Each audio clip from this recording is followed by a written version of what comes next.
Hola, ¿qué tal? Nosotros vamos a exponer sobre la determinación del salario base de cotización y cálculo de las cuotas obrero-patronales de la materia de seguridad social impartida por nuestra docente en línea, Guadalupe Martínez Hernández. El equipo está integrado por Alvarado Barrera Jonathan, Almaraz Núñez Gilberto de Jesús, López Castro Denise Lisset, Maldonado López Elizabeth, aquí presente, Navarro Vilés Vanessa Lisbeth, Sánchez León y Talia Denise. Bueno, el tema que abordaremos es cálculo del salario base de cotización y cuotas obrero-patronales. Vamos a ver qué es el salario base de cotización. Bueno, como lo marca la Ley del Seguro Social, en su artículo 27 nos dice que el salario base de cotización se integra con los pagos hechos en efectivo por cuota diaria, gratificaciones, percepciones, alimentación, habitación, primas, comisiones, prestaciones en especie y cualquier otra cantidad o prestación que se entregue al trabajador por su trabajo. Para la determinación del salario base de cotización, la Ley del Seguro Social nos hace mención sobre lo que considera sobre un salario fijo, salario variable y salario mixto.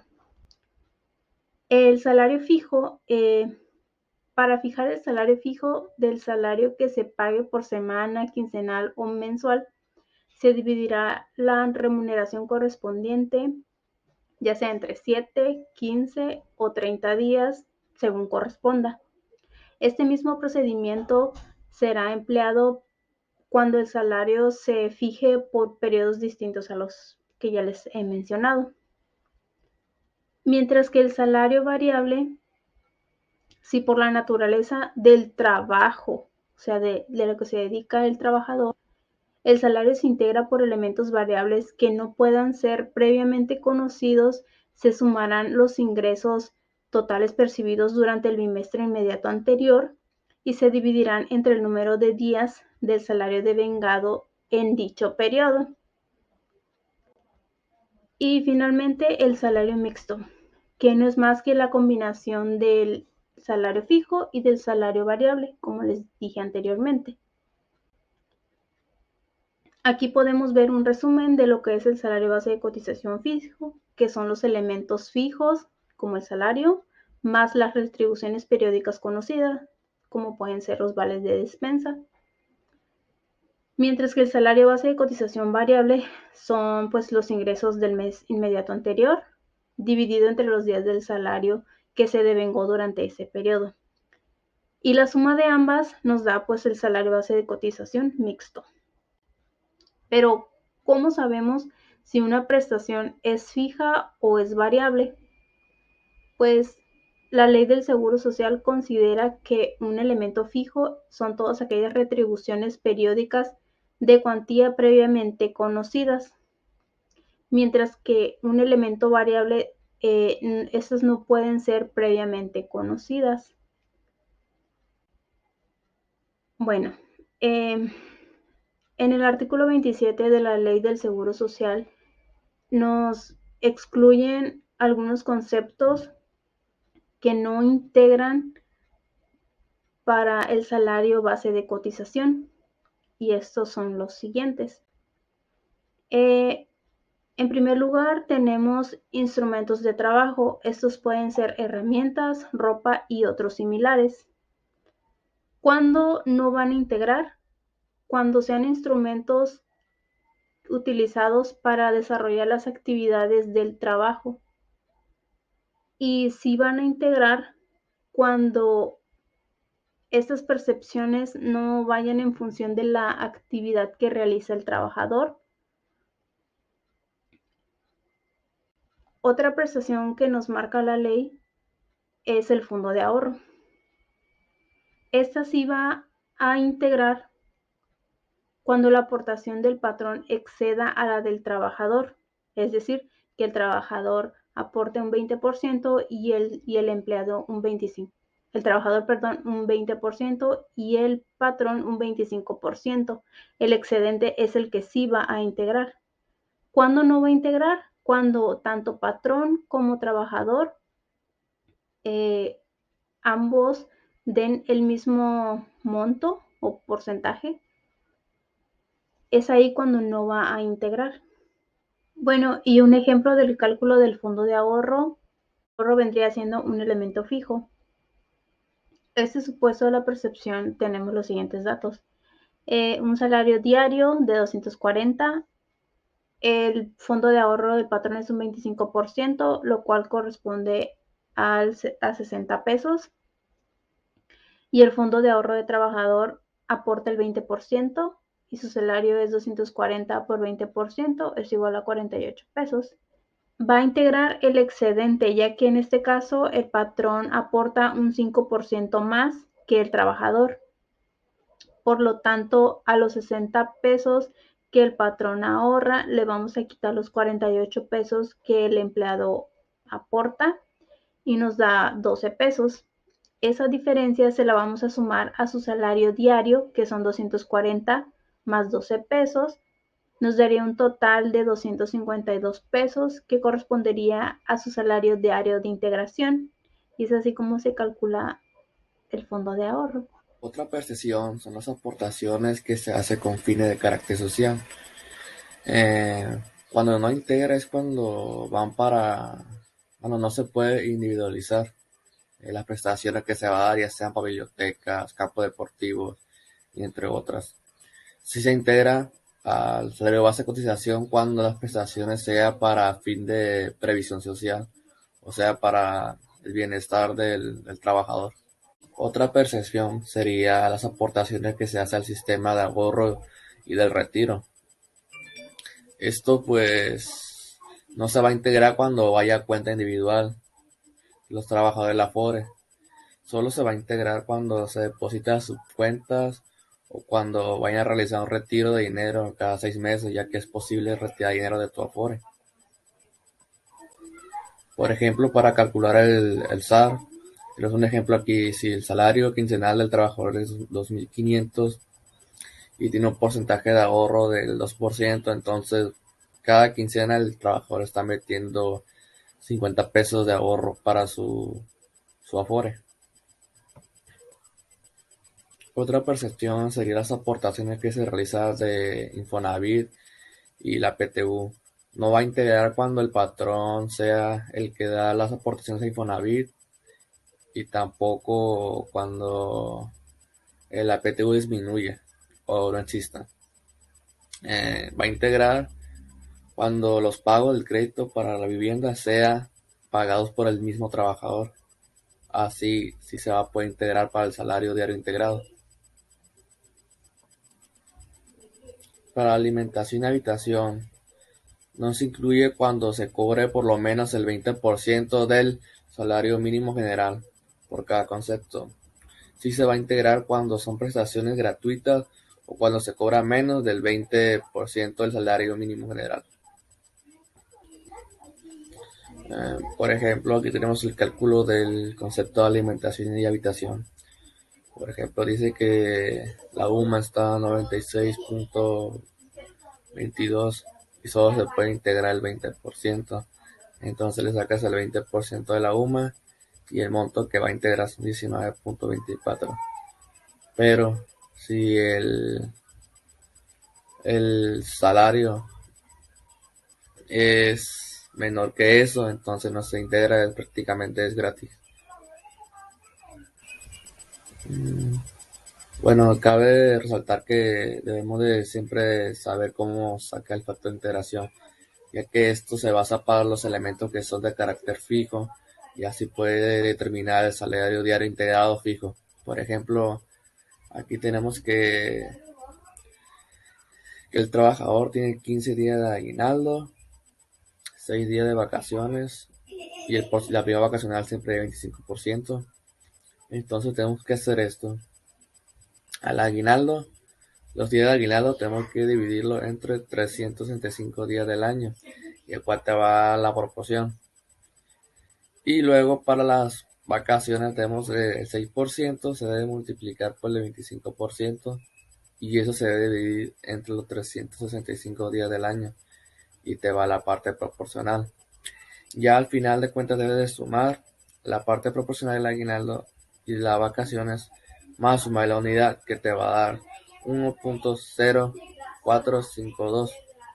Ya eso, para sacar más rápidamente el salario base de cotización, lo vas a multiplicar por el salario diario que gana el trabajador y ya te va a dar el salario base de cotización. Ya con eso puedes calcular la cuota de sueldos patronales y hacer otros, otras operaciones relacionadas con el salario base de cotización. A continuación, yo le voy a hablar de la percepción de los trabajadores, en este caso de despensa, que podría ser en especie o en dinero, y no se considera hasta por el 40% del salario diario. Y después de eso sí se va a integrar cuando ya excede el 40%. A continuación, vamos a ver un ejemplo de cómo se calcula esto. Tenemos un ejemplo de un trabajador que gana 180 pesos diarios y la integración del vale de despensa es del 20%. Lo que vamos a hacer es multiplicar el salario diario por el 20%, lo cual nos da 36 pesos. Después multiplicaremos lo que viene siendo la UMA por el excedente y nos da 38.48 pesos. En este caso no se va a integrar porque el monto que nos dio lo de la despensa y nuestro salario diario es menor al excedente.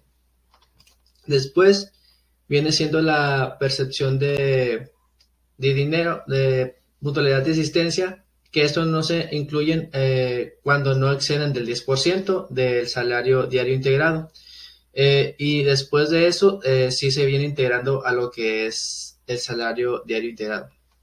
Después, pues está también un cálculo que es igual de un trabajador que gana 180 pesos y la integración es del 10%.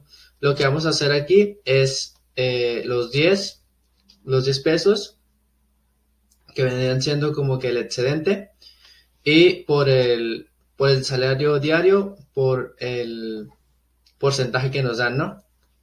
En este caso, como nos da negativo, eso quiere decir que sí es sí se integra con lo del salario. Después, en el caso de la puntualidad, vendría siendo exactamente igual, solamente que aquí son 15 pesos, o bueno, el 15, y sería igual por los 180 por el 10%. En este caso también nos daría negativo, entonces también se vendría integrando a lo que es nuestro salario diario de integración. Después, las percepciones de los trabajadores con fines sociales, planes de pensiones. No se va a integrar en este caso cuando los planes reúnan los requisitos de la Comisión Nacional del SAR y que sean deducibles para ISR. Cuando sí se integran es cuando no reúnan los requisitos de la Comisión Nacional del Sistema de Ahorro, que es el CONSAR. Y a continuación, pues estamos con el tiempo extra. El tiempo extra no se integra, como dice en la ley, cuando es máximo 3 horas en un día y máximo 3 días a la semana.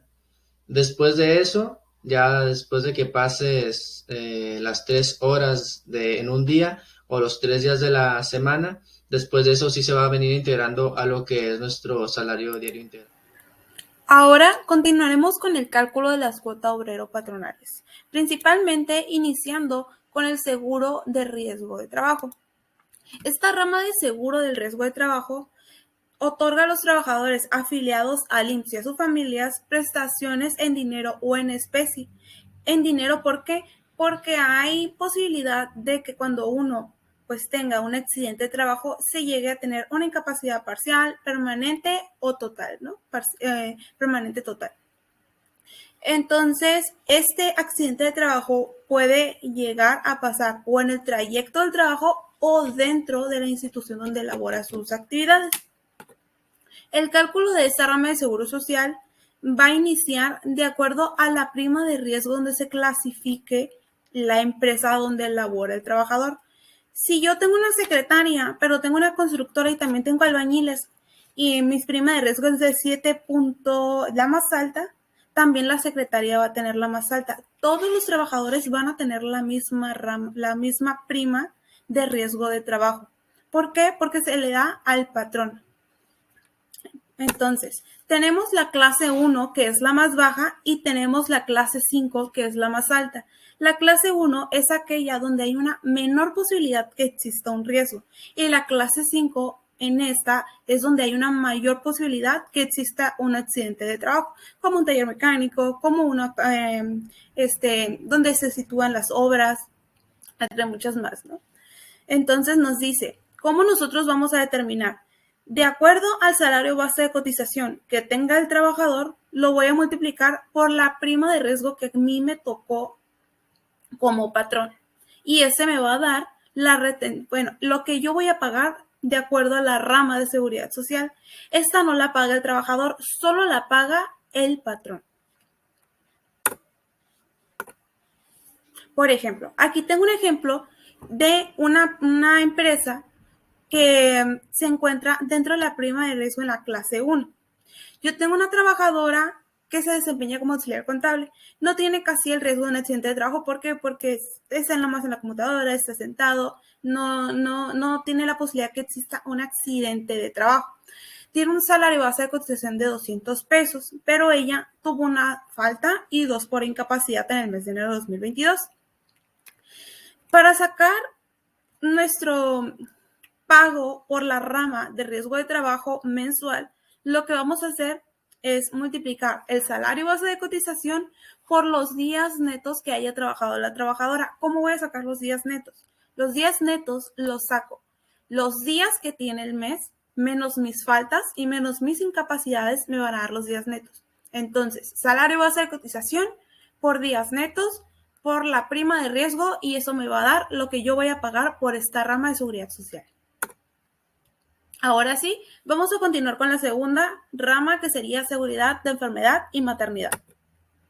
Esta, pues lo que otorga es a las trabajadoras afiliadas al IMSS, así como en su caso familiares en caso de que fuera un trabajador, sea su esposa, se le pueda dar prestaciones en especie y en dinero. ¿Por qué en especie y en dinero? En especie va a ser asistencia médica, quirúrgica, farmacéutica, todo el trayecto del embarazo, ya sea pues ultrasonidos, ¿no? Y en dinero, si es la trabajadora, se le va a dar un subsidio. Este subsidio va a ser de la incapacidad que tenga 42 días antes y 42 días después, un subsidio del 100%, ¿no? Debiendo cumplir los requisitos antes señalados en la Ley de Seguridad de Trabajo. Nos vamos a abocar en lo que es el cálculo de enfermedad y maternidad. ¿Cómo se va a calcular en especie? Tenemos una cuota fija y una cuota adicional. La cuota fija solo la va a pagar el patrón de un 20.40% y la cuota adicional la va a pagar el trabajador y el patrón. Su base salarial en la cuota fija va a ser la UMA y la cuota adicional va a ser la diferencia que yo tengo si rebasan las 3 UMAs mi salario base de cotización en 3 UMAs. Aquí tengo un ejemplo, espero y les sea claro. Por ejemplo, voy a sacar mis cuotas de IMSS de enero 2022. Mi trabajador faltó un día, pero tuvo 2 incapacidades. Su salario base de cotización rebasa mis 3 UMAs mensuales. ¿Cuánto me va a tocar a mí de pagar de esta rama, ¿no?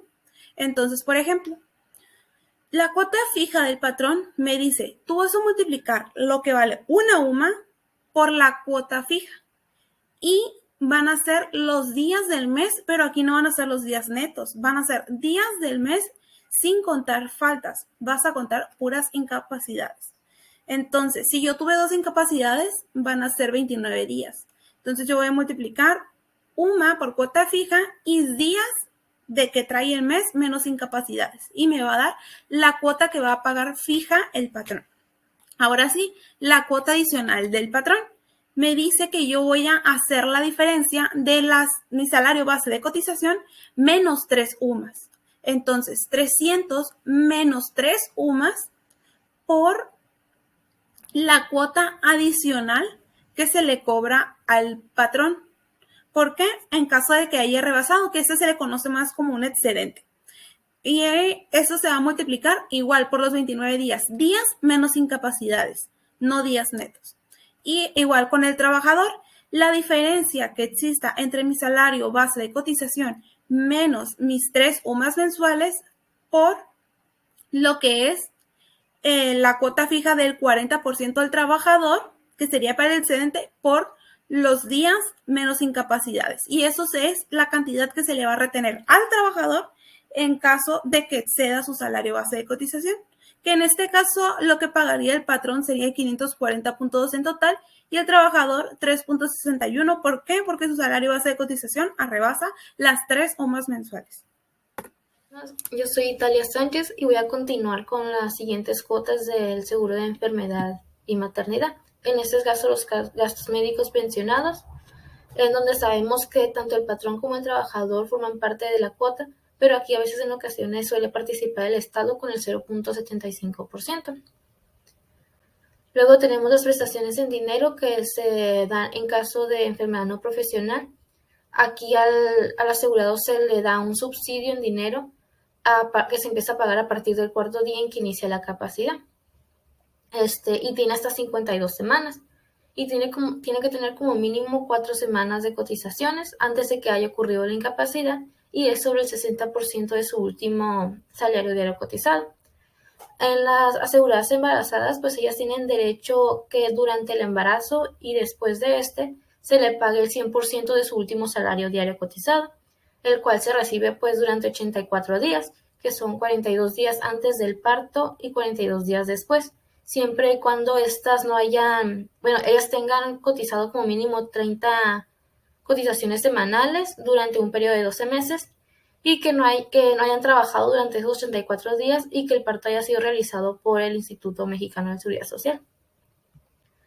Esta cuota se calcula, en casos de gastos médicos pensionados, el patrón otorga el 1.05% y el trabajador el 0.375%, dando un total de 1.425%, y se calcula sobre el salario base de cotización. En prestación en dinero, al patrón le toca una cuota del 0.70% y al trabajador del 0.25%, dando un total de 0.95%, igual sobre el salario base de cotización, y esto lo podemos encontrar en el capítulo 4 de la Ley del Seguro Social, desde el artículo 84 al 111. El ejemplo que traigo aquí es sobre un salario base de cotización de 285. Entonces, en caso de seguro médico pensionado, se multiplica el salario base de cotización por la prestación, la cuota de prestación, que es del 1.050 en caso patronal y 0.375 el obrero, dándonos una cuota diaria en patronal de 2.99 y el obrero 1.07. Entonces, esa cuota diaria se multiplica por los días trabajados en el mes, que en este caso puse 30 días, ¿no? Que la cuota mensual patronal vendría siendo 89.78 y el obrero 32.06. En caso de dinero es igual. El salario base de cotización se multiplica por el porcentaje de la cuota, que en el patronal son 0.70 y en el obrero 0.25. Entonces esa cuota diaria se termina multiplicando por los días trabajados en el mes, dándonos un total de 59.85 y 21.38 de cuota mensual. Luego, en el seguro de invalidez y vida.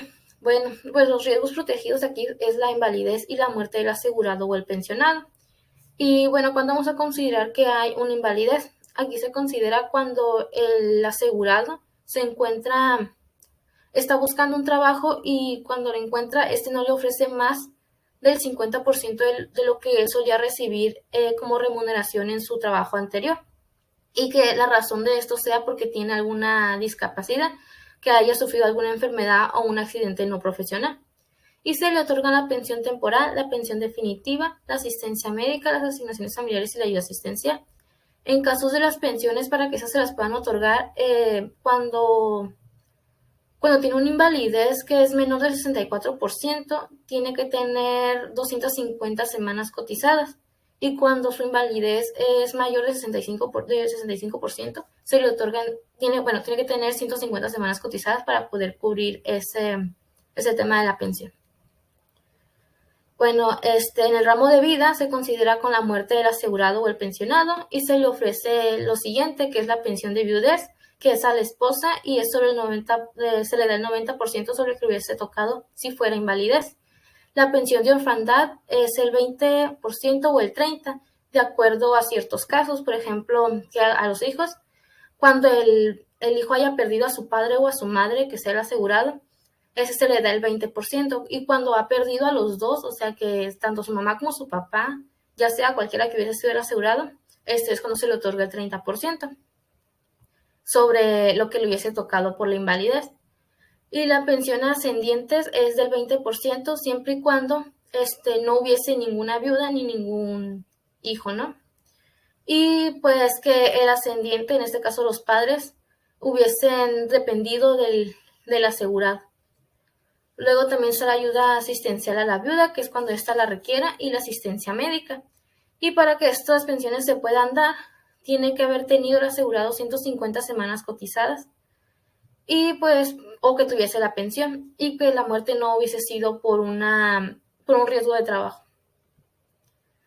Aquí las prestaciones que le toca en invalidez y vida se da la prestación de especie de dinero, y al patrón le corresponde el 1.75%, al trabajador el 0.625%, dando un total de 2.375%, igual sobre la base del salario base de cotización.